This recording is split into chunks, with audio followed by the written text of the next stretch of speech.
مولانا محمد المصطفى الأمين وعلى آله الطيبين وأصحابه الطاهرين أما بعد فأعوذ بالله من الشيطان الرجيم بسم الله الرحمن الرحيم وما أرسلناك إلا رحمة للعالمين صدق الله مولانا العظيم. حاضرین محفل السلام علیکم ورحمۃ اللہ وبرکاتہ. اللہ رب العزت جل وعلا کا ہم پر بے پناہ کرم ہے کہ اس نے ہمیں آقائے نامدار احمد مختار مدنی تاجدار دونوں جہاں کے سردار حضرت محمد مصطفیٰ رسول خدا صلی اللہ تعالی علیہ وآلہ وسلم کی بابرکت امت میں پیدا فرمایا. حاضرین محترم، درس حدیث کے اس نورانی سلسلے کو آگے بڑھاتے ہوئے میں عرض کرتا ہوں باب فضل الصدقہ. نیا باب ہے یعنی نیا سبق، اور اس میں صدقے کی فضیلت بیان کی گئی. صدقہ کا معنی ہے خیرات کرنا، صدق کا معنی ہے سچائی، صدقہ کا معنی ہے خیرات کرنا. دونوں کا مادہ صاد دال خاف. صدق صادق سچا انسان، صاد دال خاف اس کا روٹ ورڈ ہے یعنی اس کا مادہ ہے. صدقہ کا مادہ بھی صاد دال خاف ہے. تو اس سے بات ہماری سمجھ میں آتی ہے کہ صدقہ دو بھی تو سچائی کے ساتھ دو. وہ سچائی یہ ہے کہ صرف اور صرف رب کو راضی کرنے کے لیے دو. تو صدقے میں سچائی آ جائے تو صدقہ صدقہ ہوتا ہے. اگر اس میں سچائی نہ ہو تو وہ صدقہ نہیں بلکہ ریاکاری اور دھوکہ بن جاتا ہے.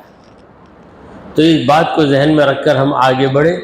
الفصل الاول، پہلی فصل. فصل کا معنی ہے ڈویژن یا تقسیم. ہر باب کے اندر 3 فصلیں یا 2 فصلیں ہوتی ہیں یعنی ڈویژنس ہوتے ہیں.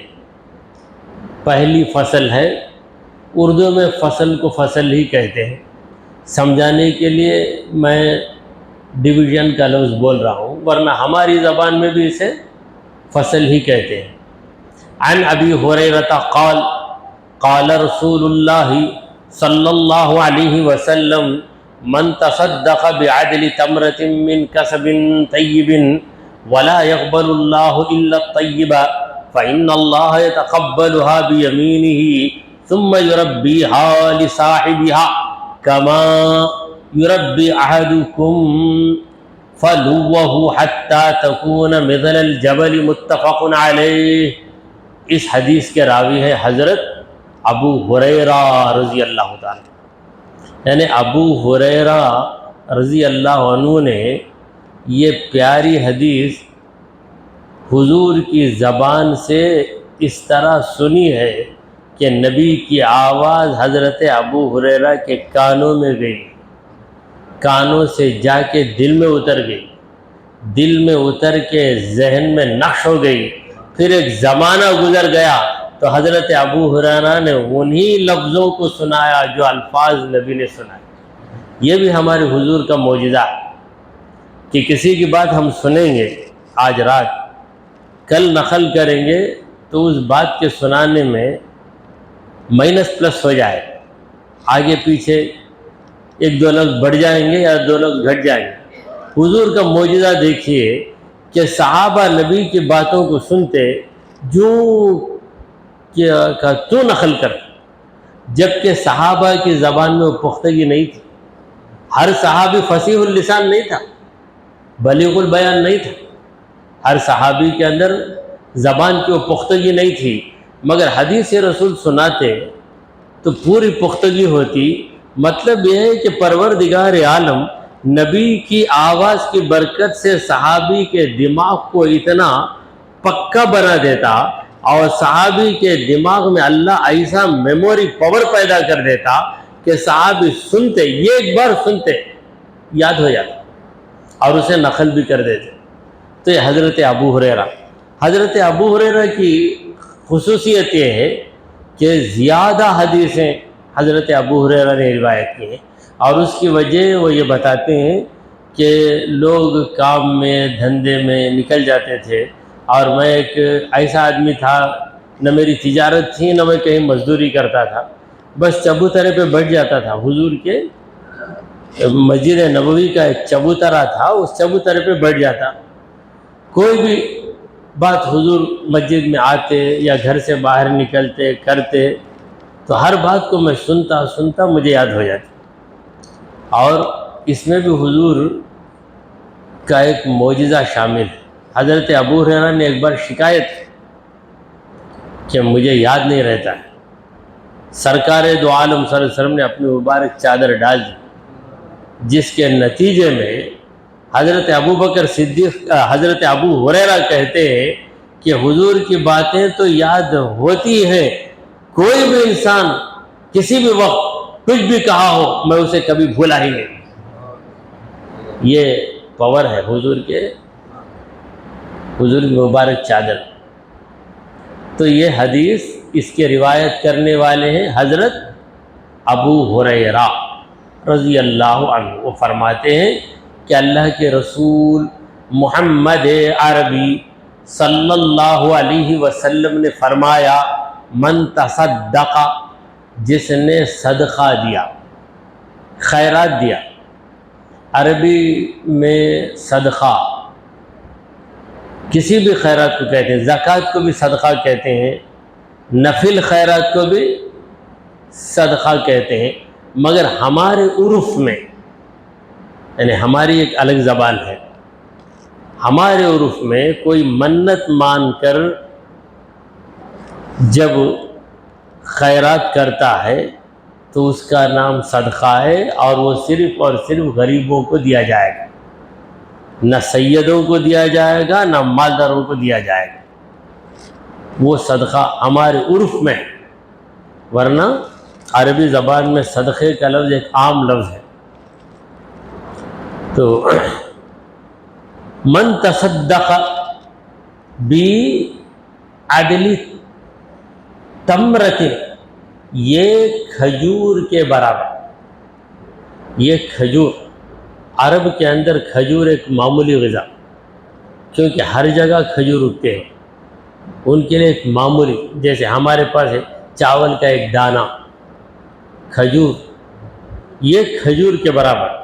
اور یہ تمرتن کا نکرہ بتا رہا ہے کہ چھوٹی سی کھجور، چھوٹے سائز کی کھجور کے برابر بھی کوئی خیرات کیا، من کسب طیب، پاکیزہ کمائی سے، کمائی پاکیزہ رہے. حرام کمائی سے ڈھیر ساری خیرات بھی کرے گا تو کچھ فائدہ نہیں.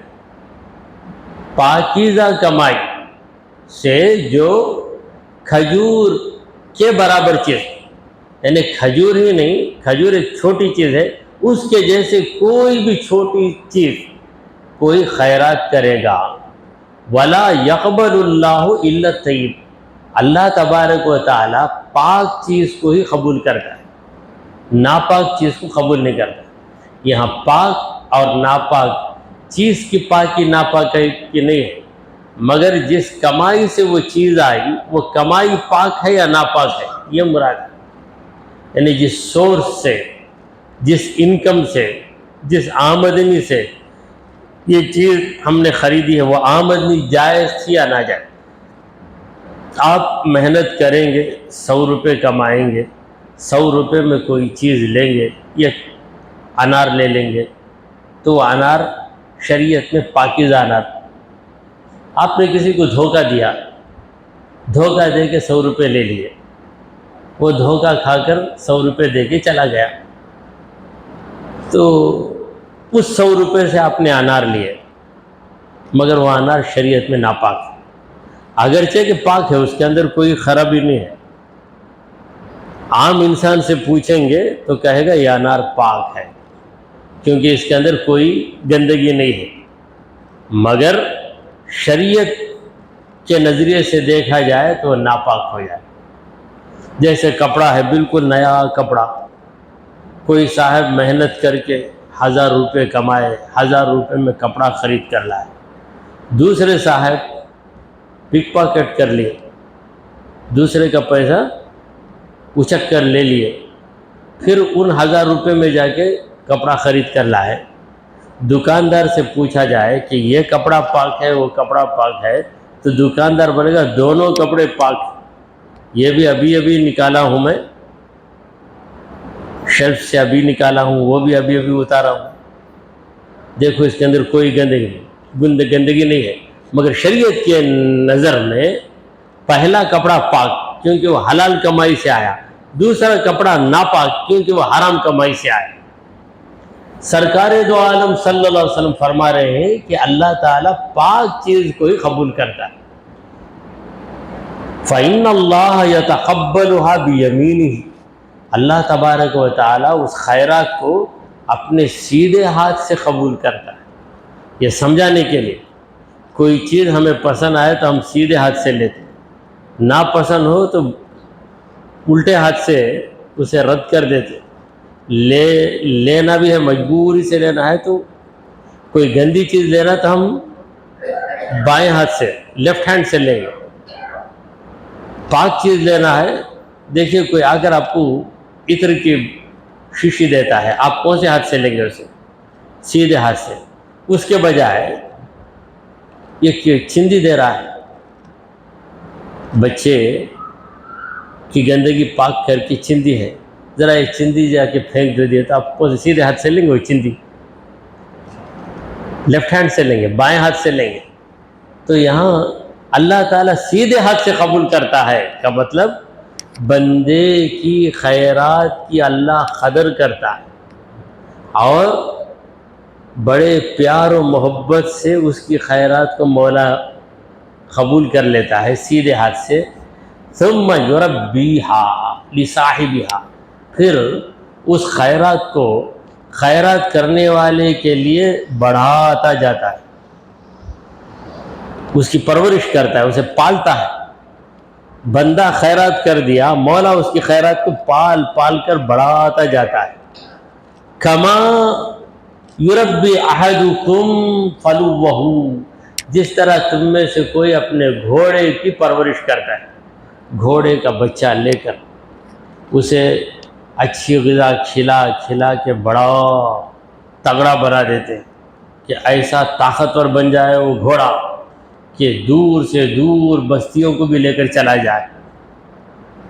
تو جس طرح تم میں سے کوئی گھوڑے کے بچے کو جو چھوٹا ہے اس کی پرورش کر کر کے اسے بہت بڑا بکرا بنا دیتا ہے، بہت بڑا گھوڑا بنا دیتا ہے، اسی طرح اللہ تعالیٰ تمہاری خیرات کو، تم ایک بار خیرات کر چکے، اللہ اس خیرات کو بڑھاتے بڑھاتے جاتا ہے، حتیٰ تکون مثل الجبل، یہاں تک کہ بندے کی خیرات پہاڑ کی طرح ہو جاتی۔ قیامت کے دن بندہ کہے گا کہ میرے مولا میں تو ایک رائی کا دانہ دیا تھا مگر پہاڑ برابر ہے، اے بندے تو دے دیا، میں اس رائی کو بڑھاتے بڑھاتے بڑھاتے بڑھاتے پہاڑ کے برابر کر دیا۔ بندہ ایک روٹی دے گا مگر پہاڑ کے برابر روٹیاں رہیں گی۔ اتنی خیرات میں کب کیا، بندہ سوچے گا۔ مولا تعالیٰ کہے گا کہ دیکھ جس طرح تو دنیا میں کسی چیز کو بڑھانے کے لیے اسے پال پال کر بڑا کرتا رہا تھا، بکرے کو بڑا کیا، گھوڑے کو بڑا کیا، تیری خیرات کو میں اسی طرح بڑھا دیا ہوں، تب بندے کی خوشی کیا ہو۔ مگر یہ سب رب کی رضامندی کے لیے ہو تب قابل قبول ہے۔ متفق علیہ، یہ حدیث بخاری مسلم دونوں کتابوں کے اندر، ایک ہی حدیث دونوں بڑی بڑی کتابوں میں آ گئی، بہت ہی معتبر کتابیں ہیں، تو اس حدیث کو متفق علیہ کہتے ہیں، یعنی دونوں کا اس پہ اتفاق ہو گیا، اگریڈ اپان، دونوں اگری کرتے ہیں۔ امام بخاری بھی اسے صحیح بتاتے ہیں، امام مسلم بھی صحیح بتاتے ہیں۔ ایک اور حدیث آپ کے سامنے عرض ہے، وعنہ انہی سے مروی ہے، یعنی ابو ہریرہ رضی اللہ تعالیٰ عنہ ہی اس حدیث کے راوی ہیں. قال، انہوں نے کہا قال رسول اللہ صلی اللہ علیہ وسلم، اللہ کے رسول محمد عربی صلی اللہ علیہ وآلہ وسلم نے ارشاد فرمایا، ما نقصت صدقۃ من مال، خیرات نے کبھی مال کو گھٹایا ہی نہیں. خیرات کرو گے تو مال گھٹتا نہیں. کیسے نہیں گھٹتا؟ بھائی ایک کنواں ہے، کنویں سے آپ نے یہ ایک ڈول پانی نکال لیا، یہ ایک ڈول یا ایک بکیٹ پانی نکال لیا، کیا کنویں کا پانی کم ہو گیا؟ بھائی نکالو نہیں، 10-12 بالٹیاں نکال لیں گے تو کم ہو جائے گا پانی، ایسا کوئی بولے گا کیا؟ سمندر میں گئے، پائپ لائن لگا کر سمندر سے آپ ایک ٹینک بھر لیتے ہیں. بھائی ایک ٹینک بس بھائی، دوسرا ٹینک مت بھرو، سمندر کا پانی خالی ہو جائے گا. بولیں گے کیا؟ خالی نہیں ہوتا وہ پانی. جب سمندر کا پانی خالی نہیں ہوتا تو خیرات کرنے سے، رب کے لیے تم خیرات کرتے ہو، تمہارا مال کیسے کم ہوگا؟ ہمارے حضور کے سمجھانے کا انداز ہی نرالا ہے. سارے عقل مند نبی کی باتوں پہ قربان ہو جائیں گے کہ ایسی باتیں کرنا اے نبی آپ ہی کو آتا ہے، کسی اور کو نہیں آتا. تیرے آج یوں ہیں دبے لچے فصحا عرب کے بڑے بڑے، کوئی سمجھے منہ میں زبان نہیں بلکہ جسم میں جان ہے. حضور کے آگے عرب کے بڑے بڑے فصحا کا مطلب کیا ہے؟ جن کی زبان میں فصاحت، بلاغت، زبردست یلوکوینٹ پرسنالٹیز، زبردست بات کرنے والے حضور کے سامنے جب آئیں گے تو دب جاتے. کیسا دبتے؟ ایسا دب جاتے کہ سامنے والا سمجھتا ہے کہ ان کے منہ میں زبان ہی نہیں، اور ایسا سکتہ طاری ہو جاتا. حضور کی باتوں کو سن کر وہ اس طرح خاموش بیٹھ جاتے کہ دیکھنے والا سمجھتا ہے کہ ان کے جسم میں جان نہیں. کیسا شعر! اعلیٰ حضرت فاضل بریلوی رحمۃ اللہ علیہ بھی کیسے کیسے شعر کہتے نبی کی شان میں. تیرے آج یوں ہے دبے لچے فصحا عرب کے بڑے بڑے، کوئی سمجھے منہ میں زبان نہیں بلکہ جسم میں جان.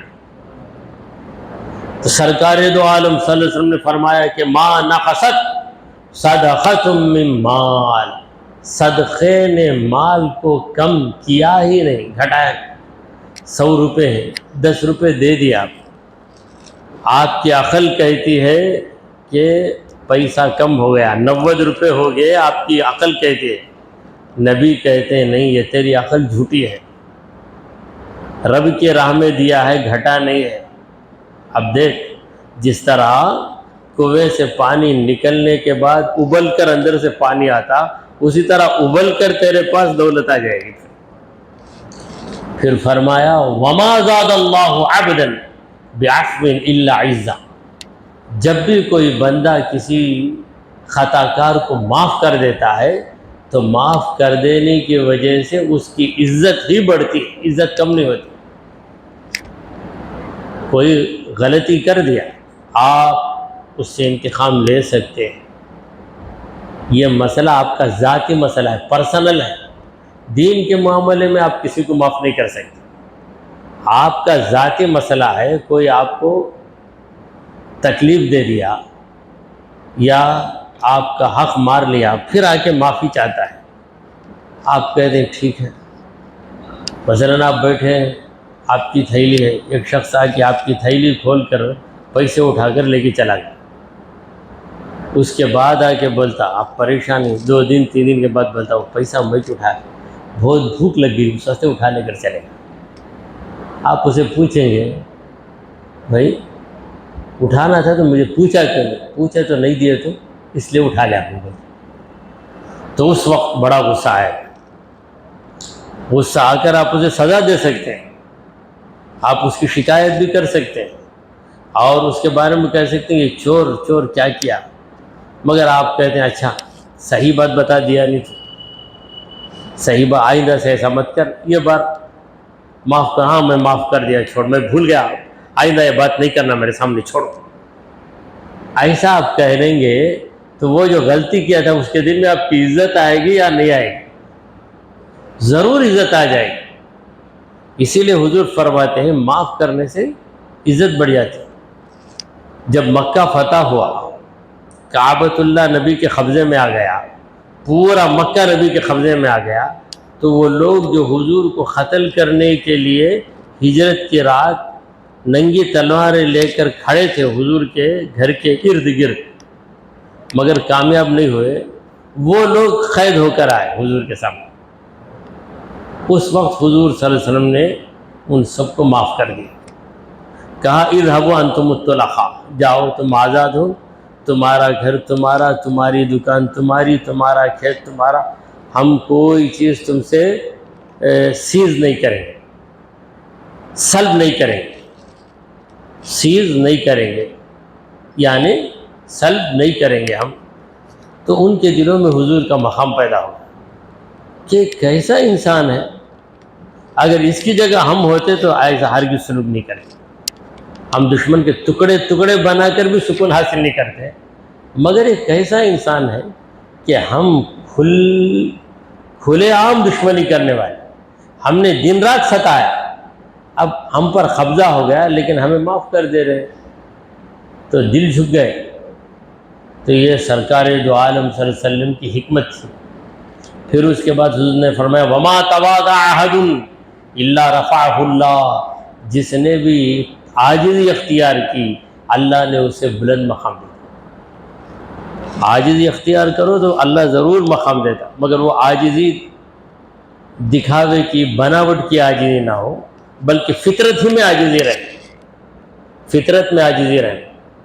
بعض لوگ رائے دیتے ایسا نارمل سمپل رہے تو مولانا کیا ابھی عزت نہیں، ذرا بن سنور کر، ہر ایک سے بات نہیں کرنا، پہ خاص آج میسج بات کرنا، ہر گھر میں نہیں چلے جانا، کوئی بلائے تو چلے نہیں جانا، عزت نہیں رہیں گی، ایسا لوگ بولتے، مگر نبی کہتے ہیں کہ اس میں کیا عزت ہے تو حضور سے بڑھ کر مقام کس کا تھا، اور حضور سے بڑھ کر صحابہ کی قسم خدا کی کسی انسان میں نہیں، کسی انسان میں نہیں۔ اگر کوئی کسی کو موقع مل گیا آسمان پر جا کر آنے کا، آسمان تک جاؤ، وہاں جا کے آرام سے رہ کر آؤ، آنے کے بعد اس کی حالت کیا ہوئی، نیچے دیکھنا بھی وہ اپنی کثر شانی محسوس کرے گا، یہ کون معلوم کیا تم کو، تو میں سب زمین پہ چلنے والے، میں آسمان پہ جا کر آیا، یہ ایک بار جا کر آ گیا تو ایسا۔ سرکار دو عالم صلی اللہ علیہ وسلم ساتوں آسمانوں کو طے کر کے سدرا جا کے عرش جا کے اس سے بھی اوپر جا کر آ گئے، آ کر کوئی صحابی بلاتے میری جھوپڑی کو آؤ، حضور سیدھے جا کے جھوپڑی میں بیٹھا، میرے باغ کو آؤ، حضور سیدھے باغ میں جا کے بیٹھے، کیا کرنا پوچھتے حضور جا کے۔ ایک صحابی نے حضور سے کہا میرے گھر کو آ جاؤ، آ گئے، آ کر بیٹھ کر میری خواہش ہے، کیا خواہش، یہاں نماز پڑھنا، میرے گھر میں یہ جو جگہ میں بتاتا ہوں وہاں کھڑ کر آپ 2 رکعت نماز پڑھو، حضور نماز پڑھ لیتے ہو کھڑے۔ اس کے بعد وہ صحابی بولتے یہ جگہ آپ نماز پڑھ لیا نا، یہ جگہ میرے لیے میں جا نماز بنا لوں، کیونکہ دوسری جگہ میں نماز پڑھوں گا تو میری نماز قبول بھی ہو سکتی ہے، رد بھی ہو سکتی ہے، مگر یہ جگہ نماز پڑھوں گا تو رد نہیں ہوگی، مجھے پکا یقین ہے۔ تو اس جگہ کو پہلے حضور کی سادگی دیکھیے، حضور نے یہ نہیں کہا یہ کام کے واسطے مجھے وہاں سے بلایا، کیا بات تیرے گھر میں آ کر نماز پڑھنا، مجھے دوسری جگہ نہیں نماز پڑھنے کی، تیرے گھر میں بلایا، کیا بالکل خاموش، نماز پڑھو، اچھا کہاں پڑھنا، یہاں پڑھو، پڑھ۔ اس کے بعد صحابی کا جواب بھی کیسا عقیدت والا جواب، یا رسول اللہ میں گھر میں نماز پڑھتا ہوں، آپ کے پیچھے نماز پڑھ لیتا وہ الگ بات ہے، مگر تنہائی میں نماز گھر میں پڑھتا ہوں، میرے دل میں یہ خیال آیا کہ میری نمازوں کو مقبول بناؤ۔ اب مقبول بنانے کا طریقہ کیا ہے؟ آپ کھڑے ہو گئے تو وہ جگہ تبرک بن گئی، برکت والی جگہ بن گئی، قبولیت والی جگہ بن گئی۔ میں گنہگار صحیح، مجرم صحیح، مگر یہ نسبت بہت بڑی نسبت ہے یا رسول اللہ، اس لیے میں یہاں پہ نماز پڑھوں گا۔ تو سرکار دو عالم صلی اللہ علیہ وسلم کی سادگی، کمال کی سادگی، تو اس حدیث کو رواہ مسلم، امام مسلم نے اس حدیث کو روایت کیا۔ تو تین چیزوں کا نبی کریم صلی اللہ علیہ وسلم نے اس حدیث میں ذکر کیا ہے۔ پہلا جو ہے خیرات، دوسری چیز معاف کرنا، تیسری چیز عاجزی کرنا۔ پہلی چیز کیا ہے؟ خیرات کرنا۔ تم خیرات کرو تو تمہاری دولت میں کمی نہیں آتی، یہ پکی بات ہے۔ خیرات کرنے کے بعد کوئی آدمی مجبوری سے خیرات کرتا، سب دیے، میں نہیں دیا تو کیا سمجھیں گے بلکہ دیتا، دے دینے کے بعد رات بھر اسے نیند نہیں آتی، کیا کر دیا تو دے کو مرتے، میں بھی کہیں دیا نا، دیوانہ بن کر دے دیا نا، ساری رات سوچتا ہوں۔ کیوں سوچتا؟ اس کے دماغ میں یہ بات آتی کہ میں دیا، میرے پیسے کم ہو گئے۔ حضور کہتے ہیں تیری یہ سوچ ہی غلط ہے، اللہ کی راہ میں دیا تو کمی نہیں آئے گی۔ پھر کوئی یہ سوچتا میں معاف کر دیا تو پھر میری کیا عزت رہی؟ حضور کہتے ہیں معاف کر، بدلہ لے لے گا تو تیرا حق تو حاصل کر لے گا مگر تجھے عزت نہیں ملے گی، اگر معاف کر دے گا عزت ملے گی۔ پھر بن سنور کر، اکڑ کر بندہ بن جانا، اس میں عزت ہے، حضور کہتے ہیں اس میں عزت ہے۔ وہ عزت عارضی عزت، جو لوگ بڑی شان و شوکت کے ساتھ آتے بس وہ محفل تک ان کی عزت، محفل سے ہٹے تو ان کی کوئی عزت نہیں ہے۔ جو سادگی والا ہے لوگوں کے دلوں میں اس کی ہمیشہ عزت رہتی ہے۔ یہ تین باتیں نبی کریم صلی اللہ علیہ وسلم نے بتائی، بہت ہی کام کی باتیں۔ تو ایسا حکمت والا دنیا میں کون پیدا ہوا ہے؟ تو حضور کی باتیں جس طرح محفوظ ہیں، دنیا کے کسی انسان کی بات اس طرح محفوظ نہیں۔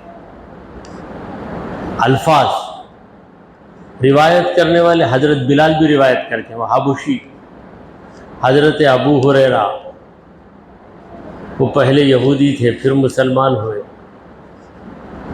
کئی صحابہ ایسے ہیں جو عرب کے نہیں تھے، سلمان فارسی کہاں سے آئے، نام ہی ان کا فارسی ہے، وہ حضور کی بات سن کر جو کا تو نقل کرتے۔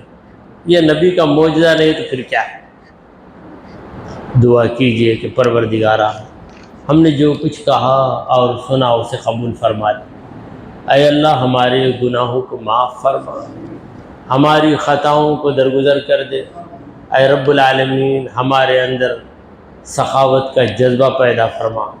اے اللہ ہماری بیماریوں کو دور کر دے، ہماری تکلیفوں کو دور کر دے، ہماری پریشانیوں کو دور کر دے، ہم کو امن و امان، چین و سکون کی زندگی عطا فرما۔ اے پروردگار ہمارا خاتمہ ایمان کی حالت میں فرما۔ وصلی اللہ تعالی علی خیر خلقہ سیدنا و مولانا محمد وعلی آلہ واصحابہ اجمعین۔